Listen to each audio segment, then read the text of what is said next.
What's up, everybody? It's Heat Override, and I'm ready to bring the pain for you and Dr. Roto this week. Oh, yeah.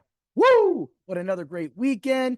NFL is shaping up. People are having their drafts. There's so much content going on at Dr. Roto. I say it every week. I'm going to sound like a broken record every single week when I say you need to get over there and use code word DOC and get percentage off your subscription and start winning your fantasy football championships today. Oh, yeah. What do I mean by today? If you're drafting right now, that means you can win your championship today. You have a chance to win your championship today, and we will provide that information. We are running mock drafts, all sorts of simulations, different articles, sell high, sell low. We have it all going on. So I got a little something at the end of this for you, a little IDP stuff, because that's what I do. So all my stuff, I'm getting all my numbers together, getting my players together. You better be ready, man, because that's how my team slays their IDP leagues. Last year, my people slayed, and that's all it's about, man. That's what the Pain Bringers is all about. That's what defense and being in an IDP league sometimes gives you an edge, because half your league is going to be sleeping on those players. And that only gives you half your league that you have to compete with. You beat them, you beat them all. Oh, yeah. Now let's bring the pain. Man, my Heattastic article was like, great. Now it's back. Now it's at 500 for the year. I'm not happy about that. I'm going to fix that. Believe that. But anyway, Bobby Witt, the Royals literally scored all these runs, and that guy couldn't even get one of them. Whatever, Bobby. We see how it is. Christian Walker, though, however, he started the night off great. He had a hit. All I need was this game to hit off, right? Marcus Semien, man, I hardly play that dude. It seems like every time I play these little punk dudes that always mess with me in DFS, they mess with me when I bet too. I ain't gonna let y'all mess with us, because I'm gonna make sure that I'll bring the pain to you. Man, I know that this was a hard bet to do. I did 2 total bases. I mean, it wasn't really, seeing how that he came off of 3 games of 3 hits in a row. Now, of course, I'm talking about my article from the previous Friday, just Friday, right? And, so that kind of was that. And of course, the parlay missed because I went 1 and 2 with the 2 hit. So, that puts me about 500 for the suggested bet this year. We'll get that up. Don't worry. I knew I wasn't going to be rolling 80, 90. I knew there was going to be a down period where I was going to have a couple Fridays where it was just not going to work out. But anyway, I don't want to talk all about that. I don't want to keep all of your time, because I know that you have a lot of football content, especially if you looked at my top 10 dynasty wide receivers. I mean, man, I went out for that. I had like 2,500 words, but whatever. We're doing that at Dr. Roto for all of you, so that you have as much information as you need to pick the players that you want for all of your teams. Oh, yeah. Doesn't that just sound good to say? Just winning? Yeah. Right. So let's get to it. I want to do a team, and I know I'm being a homer pick, but I want to show you guys why models matter and why sometimes it helps you and can help you identify players that are good and are in good situations. I'm going to talk about Braden Fisk of the Los Angeles Rams. Now, you're thinking, well, dude, you're going homer, bro. No, he's not the best defensive tackle in this draft. Everybody said, and I heard a few quotes. Now, a few people said that the Rams probably reached a little bit for him, but I don't think so. Yes, of course, they brought him in with versus his partner. I already talked about that. You can go check that out on my previous podcast. But, Jared Verse and Fisk are going to work great together. But here, let me run some numbers from 3 of the top defensive tackles last year, and we're going to do that. So we're going to start with Derek Brown of the Carolina Panthers, right? So he had 103 total tackles last year. It's 6 sacks. Now, no, 2 sacks. That was my bad. All right. So in one league that I had him at, he scored a total of 141.4 points. Now, that's not bad. All right. So for that league, he averaged about 8.32 per game points for you. That's a pretty good, fair number.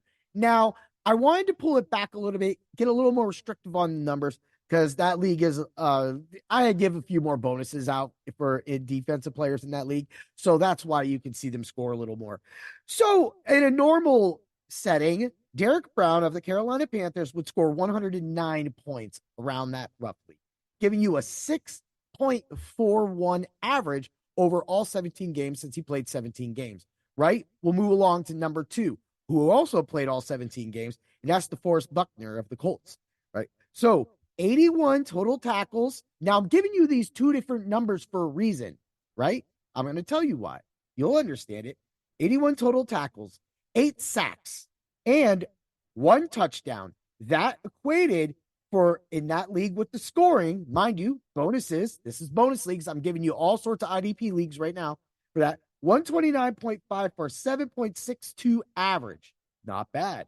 However, in a more constrictive league, he scored 111 points, and that gave him a 6.53 average per game.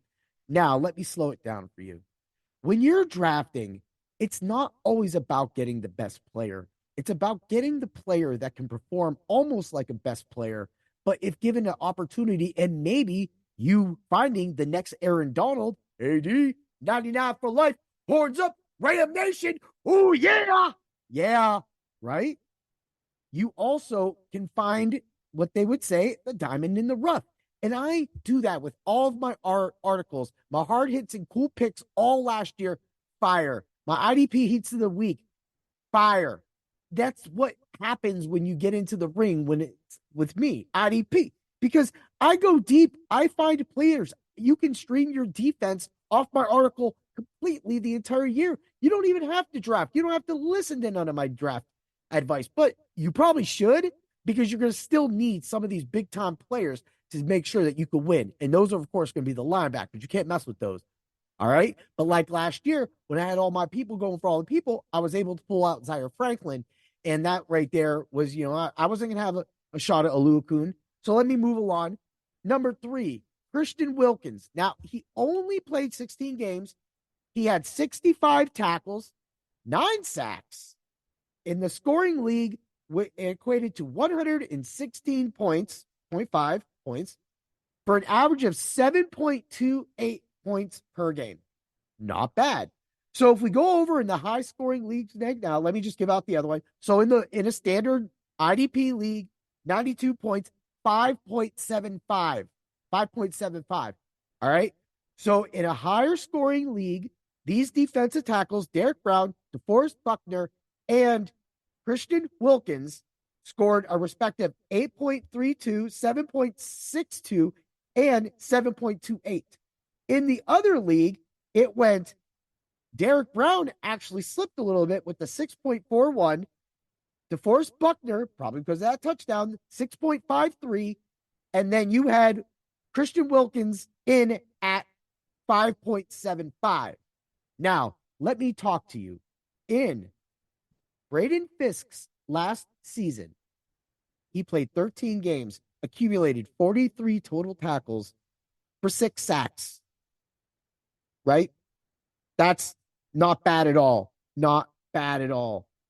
In a regular defensive league, he would score 4.69. Now he's under a whole point.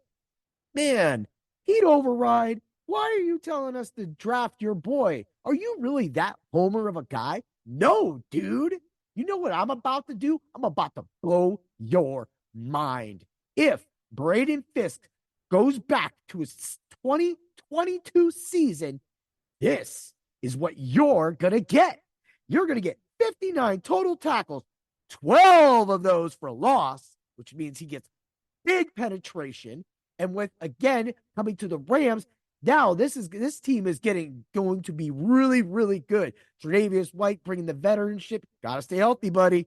I tried not mentioning your name that one when I did my whole Rams podcast, but so let's get to it. 59 total tackles. We're not counting the 12 for loss. If he got those points for 12 for loss, which I did not give him, believe me, this would be higher. 6 sacks, 3 pass defense, 1 fumble recovery, 3 forced fumbles for a total of, you ready? 7.92 in 12 games. Why I say that is he just scored more than any NFL player did. Now, that I mentioned in this podcast, that means that if Braden Fisk goes to the NFL and performs at that 2022 level, even if you take both these seasons and you average them out, you're You're right at Derek Brown for the Carolina Panthers, and nobody is going to pick Braden Fisk. But you can, and you can late in your drafts, in your dynasty drafts, in your seasonal drafts, in any IDP league. Braden Fisk is definitely a player who has a high motor and can wreak havoc. Yes, those are college numbers. Maybe we see those come down because he's got to fight his way in. But I will tell you this, in a dynasty league, storing somebody like that, taking over, being able to play with his friend, being emotional, crying when he was talking to Verse on the phone. This man wants to win. This defense is headed in a new direction. AD is now the past, and we loved him for that. But going into the future, you better be ready because the dynamic duo is here. Yeah. Hit that up, DJ Magic Mike. Yeah. Woo! That's how we're going to do it. That's how we're going to end it. Dr. Roto, read all the articles, and always remember to bring the tackles. Oh, yeah.